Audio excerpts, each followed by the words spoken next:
गिबियावनो गाहाम हामलायनाय हरबाय बयनिसिमबो। जोङो दैलि एनसिआर बर' थुनलाइ आफादनिफ्राय रोंगोरा बिथां सारनि आखायाव जों मेम'रेन्डामखौ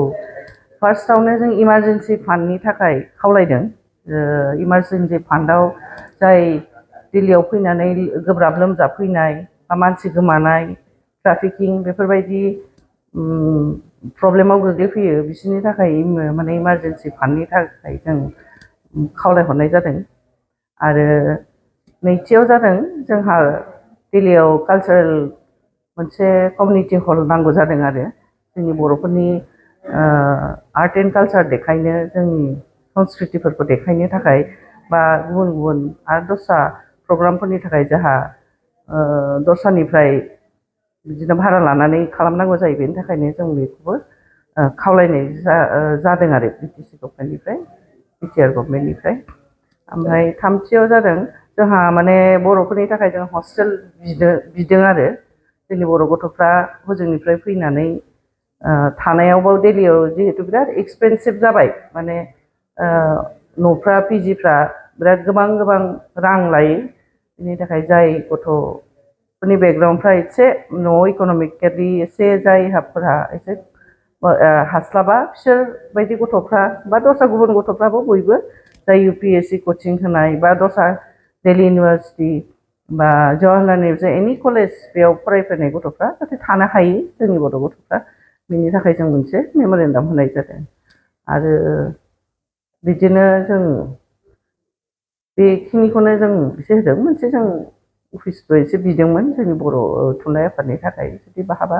जोंहा जुदि फिसा जायगा मोनसे मोनोबा बेनि थाखायबो जों एसे खावलायनाय जादों आरो जाहा जों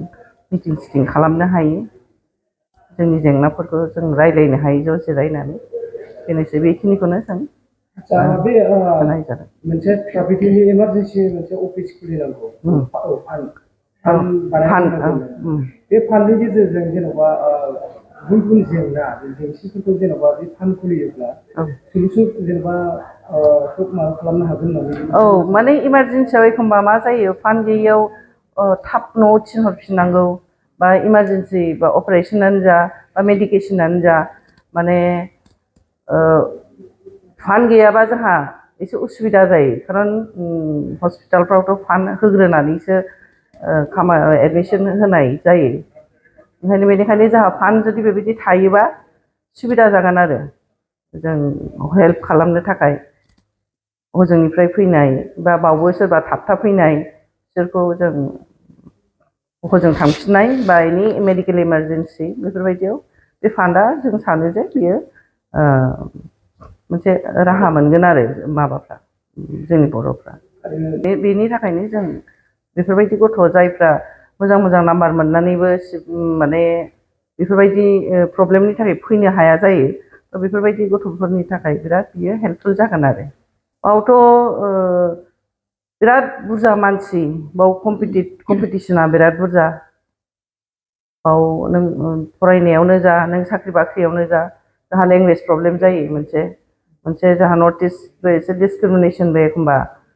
खामानि मावनायफ्राव बा माबाफ्राव एसे होनजानाय, बे चिंकि होननाय माबा होनजानाय, बेफोरबायदि धरनि अनेक धरनि बिदि प्रब्लेम माबायो आरो बेखौ माने गाव गावबागाव एसे स्मार्ट जानांगोन, उत्तर होनो हानाय जानांगोन, आनसार होनो हानाय जानांगोन। बे गावखौनो सामलायनानै मोजाङै मोजां राइट टाइमाव राइट आनसार होनो हानांगोन आरो। कालचारखौथ' गावनिखौ लाखिखानांगौ सब समाय, गावनि कालचारखौ जाय मोजां मोनो बियो सब समाय गावनि कालचारनि थाखाय एसे मावनो माने खाबु लायो सब समाय, माने सब समाय नागिरो जे बाहा माने गावनि कालचारखौ देखायनो बा मोजां गावनि हारिनि कालचारखौ देखायलांनो नाजानांगौ बयबो, बाहेरायाव थाबाबो। दा जों बेखौनो बयबो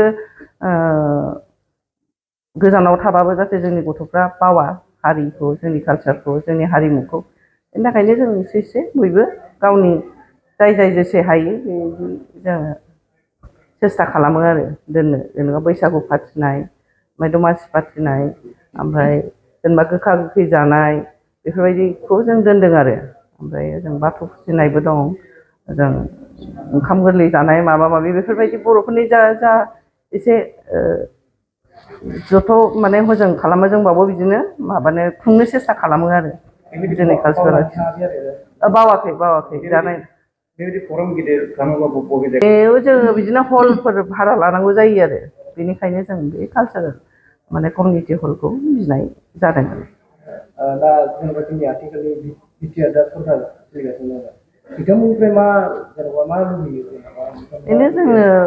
बे जा सरकारा दंना बे जों बिनाय माबाफोरखौ जुदि हेल्प खालामनो हायोबा जों दिल्लीयाव थानायनि थाखायल' नङा हजोंनिफ्राय फैनाय फ्राबो बावनो दिल्लीयाव माबाफोर प्रग्राम खालामोबा गावनि मोनसे जायगा थागोन जों नागिरनांनाय नङा बेनो आरो होनबा गासिबो बर'फोरनि थाखाय सुबिदा जागोन आरो बेखौनो जों साननानै खावलायनाय जादों आरो अनेक दानि ससियेल प्रब्लेमफोरखौ मोनथिनो हाबाय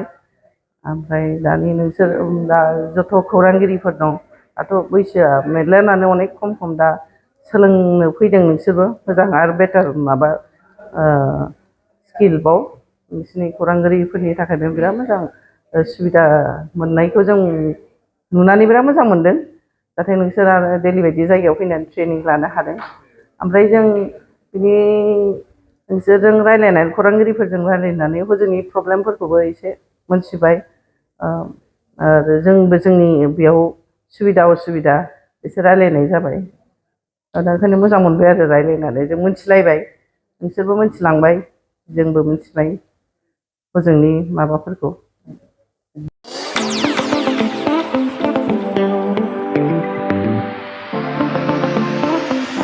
सानाय सुनाय बेरामनि जेंनायाव गोग्लैना थानायफोरनि थाखाय गोजोनथाव खौरां गावनि देहानि सानाय सुनायखौ लानानै दुखुआव थानो गोनां गैला जुदि नोंथाङा सानाय सुनाय दंब्ला जिंगासिनांगौनि गोनांथि गैया नंगौ चिरां जिल्लानि बेंटल गेट चापागुरियाव थानाय एसआइ निउर'थेरापि सेन्टाराव नोंथाङा गोरलैयैनो देहानि सानाय सुनायखौ फाहामथाय लानो हागोन बे सेन्टाराव सिं सानाय आफादावरि सानाय मोदोम जरा सानाय आइजोफोरनि जेंना खर' सानाय बायदि बायदि रोखोमनि बेरामखौ फाहामथाय होनाय जायो बे एसआइ निउर'थेरापि सेन्टाराव बेरामिया थानानै फाहामथाय लानो हानायनिबो सुबिदा दङ नोंथाङा एसआइ निउर'थेरापि सेन्टाराव फाहामथाय लानो गोसो दंब्ला नैबे जानबुं नम्बर 7620160459 नङाब्ला 9476977956 आव थोंजों सुलाद लानो हागोन